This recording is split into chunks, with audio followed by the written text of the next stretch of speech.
I was home recently, and going home, as you know, is weird.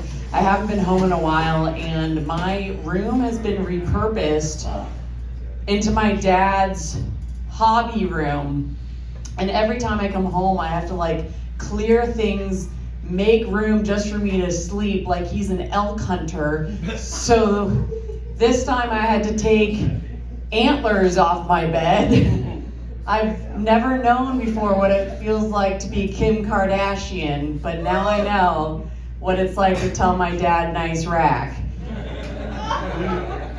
The bedside table, thank you. Cheap, but I'll take it. The bedside table is covered with so many random things, or at least I hope they're random.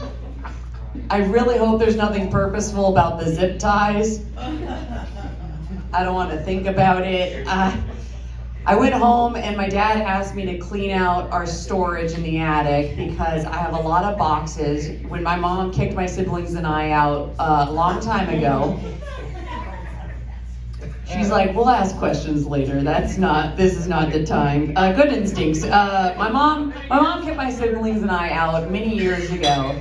And when she did that, she also made us take boxes and boxes of junk she didn't want anymore, so that if there was anything we wanted, we could go through it and toss it out ourselves.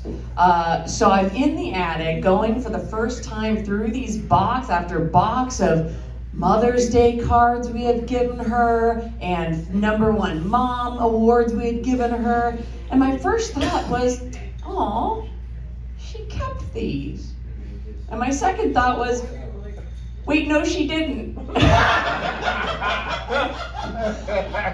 I haven't talked to my mom in over 10 years. Her choice, and what people don't get about an estranged parent is they think it's because we failed to try to break into their lives. They're like, you should try, you should make more attempts, you should give her a call, whatever is wrong, you should patch it up. I'm like, sure. Are you gonna call back your ex that's blocked you? Tell me how that goes.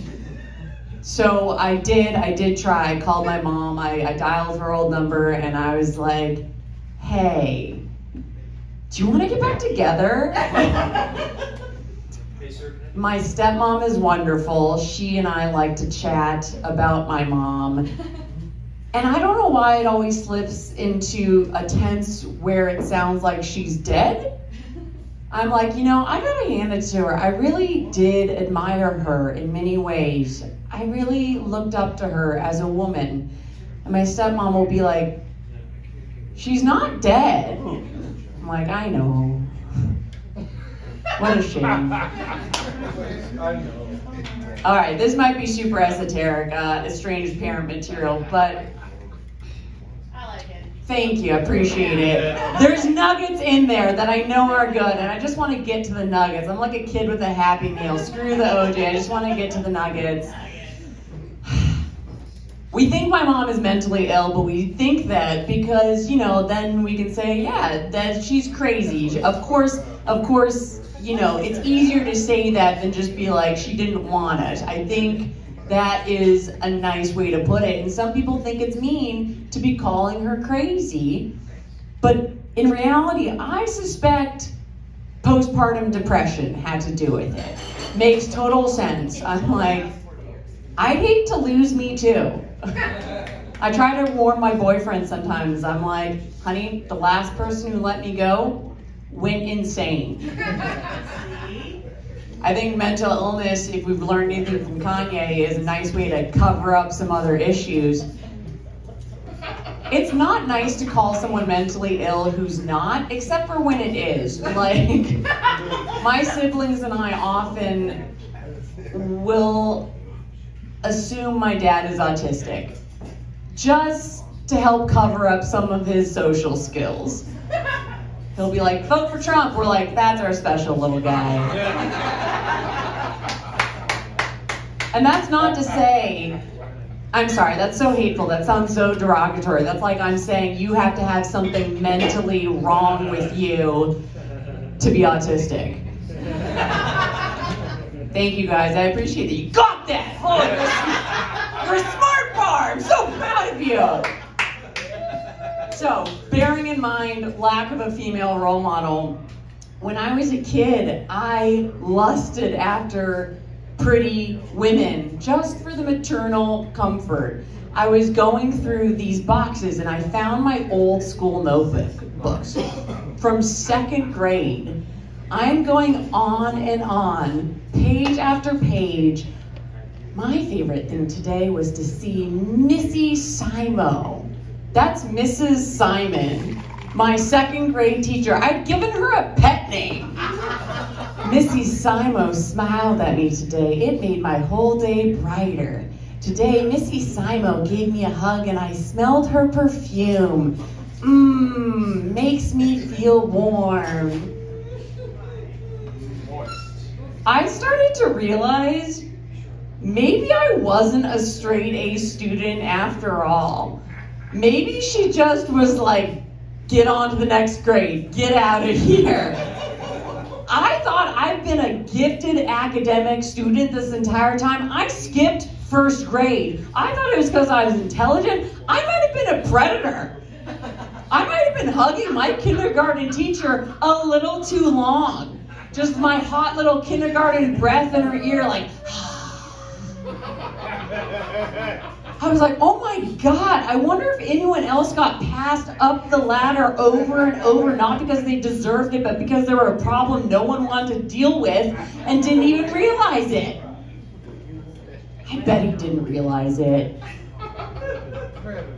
Thank you. Yeah, kindergarten predator, first special. That's gonna be it. The real reason I don't want to have kids isn't because of messed up parenting for myself. It's because every time I hear a parent talking to their kid, it's small talk. I'm like, I don't want to engage in small talk. Oh, so what are you into? Oh, so what do you like? I don't even want to have small talk with the person I made you with. That's why we made you. We ran out of things to talk about. We made you so we would have something to talk about.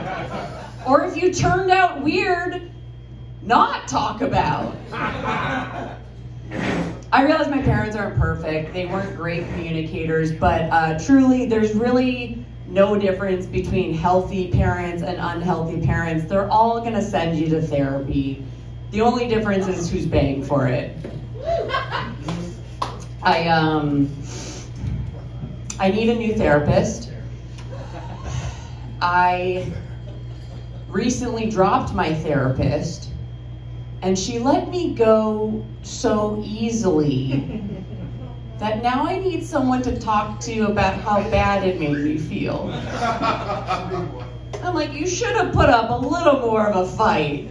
I should have been harder to let go. I was feeling like nothing was coming of these sessions. I was wasting them because the timing of my session was always about 20 minutes after my midday coffee time, which meant I was skewing the test results. They were always coming out false positive. I'd get into the therapy session just as it was hitting. My therapist would be like, so how are things with you? I'm like, fucking great. Pretty damn great, can't complain about a thing. I think everything's awesome. In fact, I don't even know what we're doing here. I could be doing your job. I could be doing 10 jobs. I'm great, I don't need this. What are we here for? Coffee has a lot of side effects, but one of them is unrealistic ambition. Coffee got me out of therapy and into like 4 book groups. Thank you. I should give up coffee, but I know I don't have it in me because I only have the willpower to give up one thing a year. 2 years ago, I gave up alcohol. Last year, I gave up sugar. And this year, I already gave up...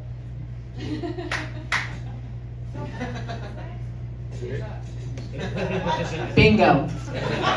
Thank you all. I'm Max Witrack. Have a good night.